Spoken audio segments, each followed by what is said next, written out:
Hello student, कैसे हैं आप सब। एक बार पुनः सी कोचिंग क्लासेस पर स्वागत है। उम्मीद करता हूं आप सब अच्छे होंगे। फिर बच्चों 12th क्लास का केमिस्ट्री का न्यू बैच स्टार्ट कर चुका हूं 2022-23 मतलब 23 में जिसका एग्जाम होना है। फिर बच्चों चैप्टर 1 आज हम यहां पर देखेंगे, ठोस अवस्था, जिस चैप्टर का नाम फिर बच्चों सॉलिड स्टेट इंग्लिश में बोलते हैं। ये फिर बच्चों लेक्चर फर्स्ट रहेगा। इसमें हम चर्चा करेंगे क्रिस्टलीय ठोस, अक्रिस्टलीय ठोस, साथ में इसका डिफरेंस। देखिए छोटे छोटे वीडियो के माध्यम से ही हम आपको पूरा कंप्लीट कोर्स देंगे। यदि प्यारे बच्चों, यदि आप 12th क्लास में थे इस साल और आपने कुछ सीखा, एक साल में हमसे कुछ पढ़े हैं, तो प्लीज़ आप लोग इस वीडियो को शेयर कर देना ऐसे बच्चों को जिन्होंने अभी पिछले ईयर में 11th क्लास में रहे या 11th क्लास में थे। उन बच्चों का हेल्प हो सकेगा, क्योंकि प्यारे बच्चों पूरा मतलब बेसिक के साथ और शॉर्ट कट में मैं आपको पूरा वीडियो लेक्चर देता हूँ। कोई भी डाउट नहीं रहेगा, हर एक शब्द का अर्थ बिल्कुल कम समय में समझाने की कोशिश भी करूंगा। तो चलिए शुरू करते हैं। प्यारे बच्चों प्लीज एक बार फिर से कहना चाहूंगा, यदि आप पुराने स्टूडेंट हैं तो आप इसे शेयर कर देना अपने छोटे बच्चों को, ताकि हेल्प हो सके। यदि आप 11th क्लास के थे तो 12th क्लास में तो आना ही है, तो आप अपने दोस्तों के साथ शेयर जरूर करना। तो चैप्टर का नाम क्या है फिर बच्चों? ठोस अवस्था। ठोस अवस्था मतलब ठोस से संबंधित सभी प्रकार के पदार्थों का अध्ययन करेंगे। अब इसमें आपको क्या क्या अध्ययन करना है, जैसे ठोस में बंधन बल के आधार पर किस प्रकार से वर्गीकरण किया है। इस चैप्टर में हम आणविक ठोस, आयनिक ठोस, सहसंयोजी ठोस, धात्विक ठोस सबको अलग अलग क्रम से देखेंगे। साथ में फिर बच्चों एकक सेल क्या है, इकाई सेल का घनत्व तो कैसे निकालते हैं, ठोसों में संकुलन क्या है, रिक्तियां क्या है, घनी एकक सेल क्या है, परमाणु की संख्या कैसे गणना की जाती है, सब कुछ हम कंप्लीट एक एक करके हम आपको वीडियो प्रोवाइड कराएंगे। तो थोड़ा सा हम यहाँ पर चर्चा कर ही लेते हैं पदार्थ की अवस्थाओं के बारे में। तो पदार्थ की जो अवस्था होती है फिर बच्चों मुख्य रूप से 3 अवस्था होती है। पदार्थ की अवस्था कौन कौन सी अवस्था होती है फिर बच्चों? एक आपका होता है ठोस, ठीक है, दूसरा आपने पढ़ा द्रव, और तीसरा आपने पढ़ा गैस। ये आप लोग बचपन से पढ़ते आ रहे हो। ठोस का मतलब क्या होता है फिर बच्चों? जैसे आपके पास एक पदार्थ है, यदि उसके रचक इकाई घटक, अच्छा रचक इकाई घटक किसे बोलेंगे? जिनसे वो मिलकर बना होता है। किनसे मिलकर बना होता है? या तो परमाणु, या तो अणु, या तो आयन से मिलकर बना होता है। तो जब ये अत्यंत पास होते हैं, अणु, परमाणु, आयन जब अत्यंत पास होते हैं फिर बच्चों, तब उन्हें हम कहते हैं रचक, ठोस कहते हैं। क्या बोलते हैं? ठोस। यानी ऐसे पदार्थ जिनके रचक इकाई घटक अत्यंत पास हो, बिल्कुल पास हो, उन्हें क्या बोलते हैं? ठोस। ठोस की यदि बात करें तो इनका आकार और आयतन दोनों निश्चित होता है। क्या निश्चित होता है? आकार और आयतन दोनों निश्चित होता है ठोस का। भैया आप लोग लिखते चलो, बिल्कुल आपको कोई परेशानी नहीं होगी, ये मेरा आपसे वादा है। लेकिन वहीं पे यदि हम गैस की बात करें, वहीं पे यदि हम द्रव की बात करें, तो दोनों डिफरेंस होते हैं। जैसे अब हम ले लेते हैं फिर बच्चों एक छोटा सा, और इसमें यदि हम रचक इकाई घटक थोड़ा दूर कर देते हैं, क्या कर देते हैं? थोड़ा दूर, तो ये जो है ये द्रव हो जाता है। अच्छा पानी आपने देखा फिर बच्चों, पानी आपको सबको पता है भैया पानी क्या है। पानी को यदि हम दोनों इसका निश्चित होता है ठोस में, है ना। लेकिन फिर बच्चों यदि हम द्रव की बात करें, क्या द्रव के जो परमाणु, अणु या आयन है थोड़ा दूर होते हैं, किसके अपेक्षा? ठोस के अपेक्षा। इसलिए इनका जो आकार होता है अनिश्चित होता है। अनिश्चित मतलब जैसे प्यारे बच्चों आप एक बोतल पे पानी रखे हो, उसे थाली में रख दो, उसे लोटा में रख दो, उसे ग्लास में रख दो, तो भिन्न भिन्न पात्र के आधार पर उनका आकार क्या हो जाता है? बदल जाता है। इसे बोलते हैं द्रव। क्या बोलते हैं? द्रव। लेकिन जब आती है बात गैस की प्यारे बच्चों, तो गैस में तो कोई निश्चित नहीं होता भैया। गैस में सब के सब है ना अनिश्चित होते हैं। जैसे दूर है, अत्यंत दूर इसके रचक इकाई घटक, तो ये क्या बन जाता है फिर बच्चों? गैस बन जाता है। क्या बन जाता है? गैस। ये आपका है गैस। अब गैस में स्टूडेंट क्या होता है कि आकार और आयतन दोनों अनिश्चित होता है। ठोस में आकार आयतन दोनों निश्चित, द्रव में आकार अनिश्चित, लेकिन जो आयतन होता है वो निश्चित होता है। आयतन जो होता है क्या होता है? निश्चित होता है। ठीक है। इसके बाद यदि हम गैस की बात करें तो आकार और आयतन ये दोनों के दोनों क्या होते हैं फिर बच्चों? अनिश्चित होते हैं। अब बोलोगे सर आप कुछ और पढ़ाने लग गए। बेसिक पृष्ठभूमि तो तैयार करना पड़ता है ना, कि ठोस है क्या आखिर के। ठोस ऐसा पदार्थ जिसके अणु, परमाणु या आयन अत्यंत पास होते हैं, रचक इकाई घटक अत्यंत पास होते हैं फिर बच्चों, उसे हम ठोस कहते हैं। आपके सिलेबस में ये ठोस है, द्रव और गैस फिर बच्चों 12th क्लास में चैप्टर 1 में नहीं है। अब ठोसों की वर्गीकरण की बात करें तो ठोसों को भी 2 भागों में बांटा गया। कितने भागों में बांटा गया है? 2 भागों में बांटा गया है। बिल्कुल आपको क्रम से समझाऊंगा भाई साहब, तभी आपको समझ में आएगा। देखिएगा, ठोस को दो भागों में बांटा गया है आपके इस चैप्टर में, ठीक है। दो भागों में कौन कौन सा? एक आपका क्रिस्टलीय ठोस, कौन सा ठोस? क्रिस्टलीय ठोस, ठीक है, आप बिल्कुल तैयार करते चले। और दूसरा जो आपका है वो है अक्रिस्टलीय ठोस। क्या प्यारे बच्चों? अक्रिस्टलीय ठोस। दो भागों में बांटा गया है, एक क्रिस्टलीय ठोस और दूसरा अक्रिस्टलीय ठोस। अब इनको काहे ना इस प्रकार से बांटा गया है, किस कारण से बांटा गया है? तो देखो, ठोस प्यारे बच्चों जिनका रचक इकाई घटक क्या होता है, मतलब अत्यंत पास पास होते हैं, तो उसे क्या बोलते हैं? हम ठोस कहते हैं। अब इसमें होता क्या है, जैसे मान लीजिए कोई अणु, परमाणु या आयन एक निश्चित क्रम से व्यवस्थित है, थोड़ा ध्यान दीजिएगा। जैसे मान लीजिए एक मैंने ठोस बना दिया प्यारे बच्चों, और एक इनमें एक निश्चित पंक्तिबद्ध बना दिया। क्या बना दिया? पंक्तिबद्ध। तो ये जो लेयर है एक निश्चित क्रम से व्यवस्थित आपको नजर आ रहा होगा। आ रहा है कि नहीं आ रहा है? तो ऐसे ठोस जिनके रचक इकाई घटक एक निश्चित क्रम से व्यवस्थित होते हैं, ऐसे ठोस जिनके रचक इकाई घटक एक निश्चित क्रम से क्या होते हैं? व्यवस्थित होते हैं, उन्हें हम क्या बोलते हैं? क्रिस्टलीय ठोस।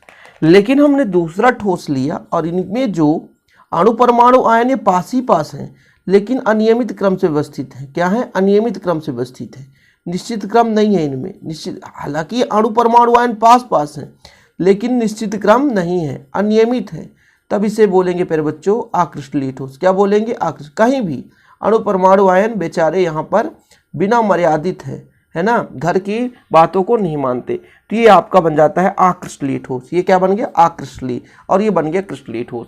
मतलब ऐसे ठोस जिनके रचक इकाई घटक हो सकते हैं आयन, परमाणु या अणु।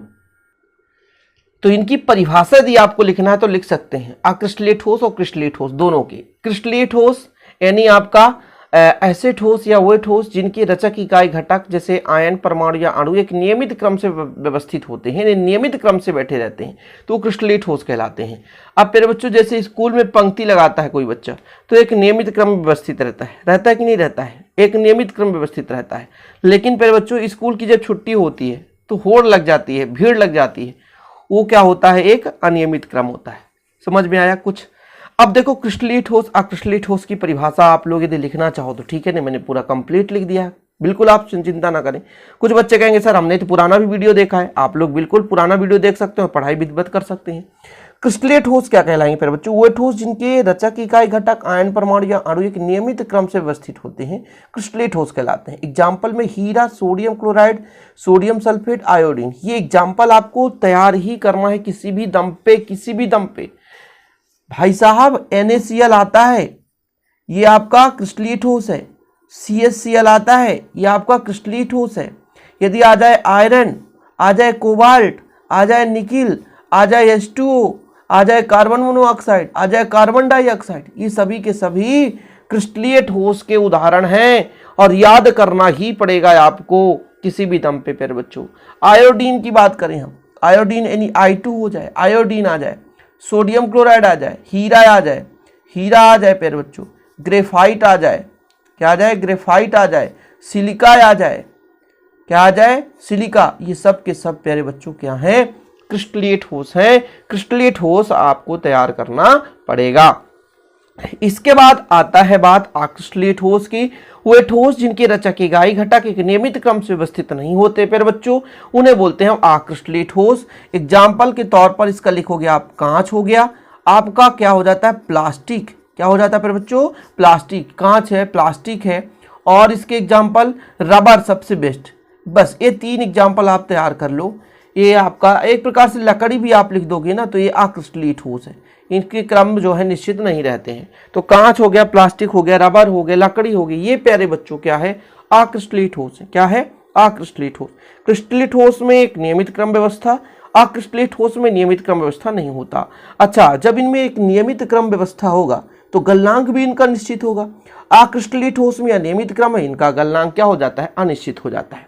अब एक चीज और समझना है, समदैशिक और विषमदैशिक, क्योंकि अभी आप पढ़ोगे प्यारे बच्चों क्रिस्टलीय ठोस के लक्षण कि अवयवीकरण नियमित क्रम में व्यवस्थित होते हैं, ये तो आपने पढ़ लिया।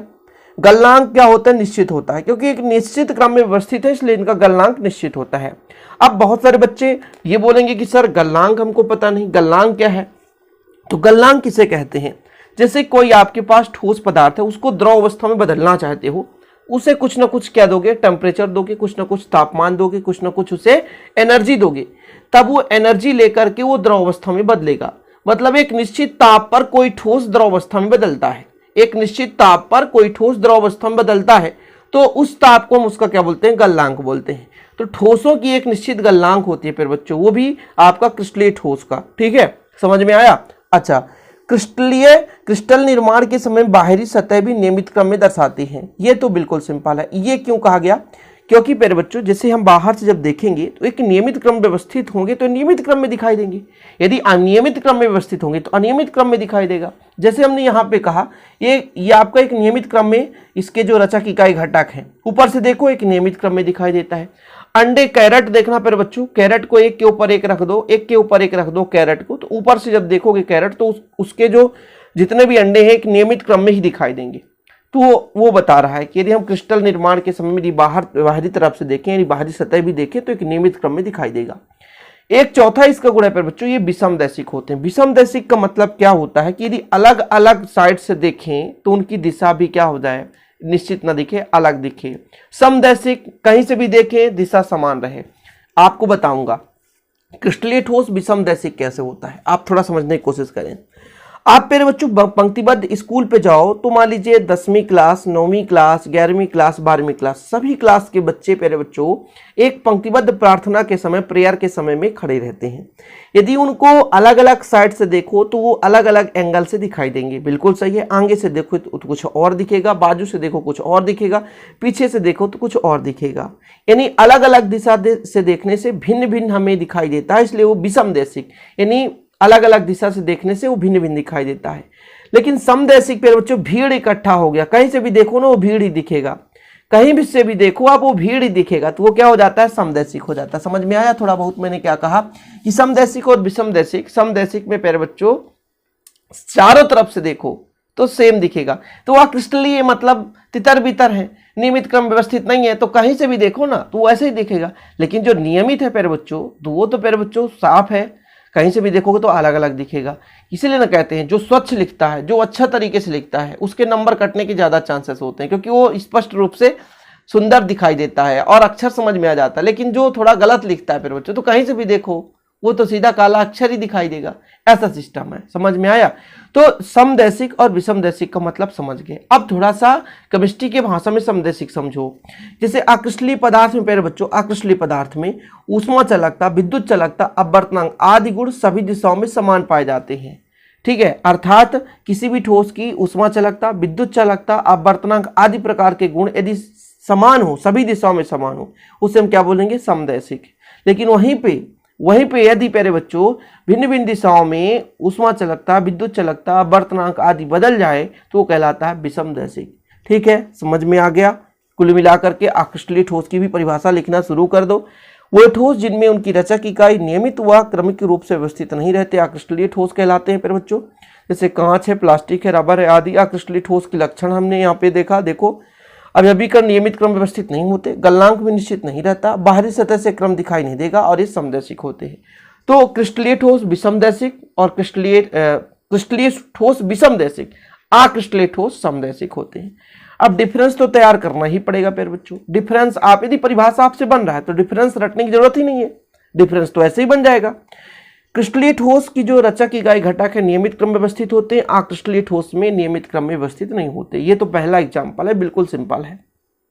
आपने भी एक देखा कि जो क्रिस्टलीय ठोस होते हैं प्यारे बच्चों, ये हमने बताया कि क्रिस्टलीय ठोस जो होते हैं कि निश्चित गलनांक रखते हैं, लेकिन अक्रिस्टलीय ठोस में एक निश्चित गलनांक नहीं होता। दो अंतर याद हुए।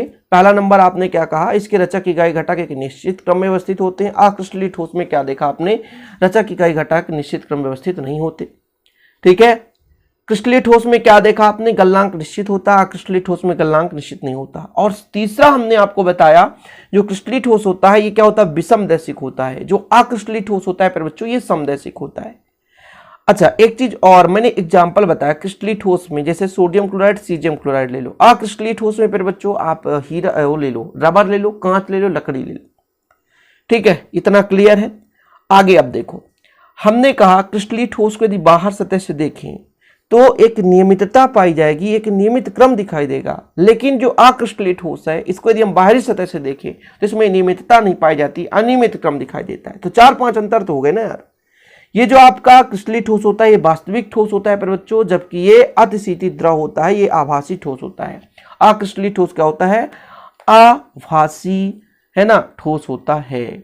यदि हम क्रिस्टलीय ठोस की बात करें तो ये पैनी धार वाले हथियार से काटने पर नियमित रूप से कटते हैं, यानी पैनी धार वाले हथियार से काटे तो नियमित रूप से कट जाते हैं। लेकिन पर बच्चों अक्रिस्टलीय ठोस नियमित रूप से नहीं कटते। तो देर किस बात की, स्क्रीनशॉट ले लो प्यारे बच्चों। यदि इसका आपको नोट्स लेना है तो चार्ज आपको पता ही है कि शिव कोचिंग क्लास मात्र 100 रुपए में आपको ऑल चैप्टर के विधिवत नोट्स दिए जाते हैं। तो देर किस बात की, नोट्स लेने के लिए कांटेक्ट कर सकते हैं 9685299149, 9685299149 और अभी नोट्स परचेस कर सकते हैं बेहतर रूप से तैयारी करने के लिए। लो भैया स्क्रीनशॉट ले लो, खुद का भी नोट्स बना सकते हो। चलिए बच्चा लोग, मिलते हैं अगली वीडियो के साथ। जय हिंद, वंदे मातरम।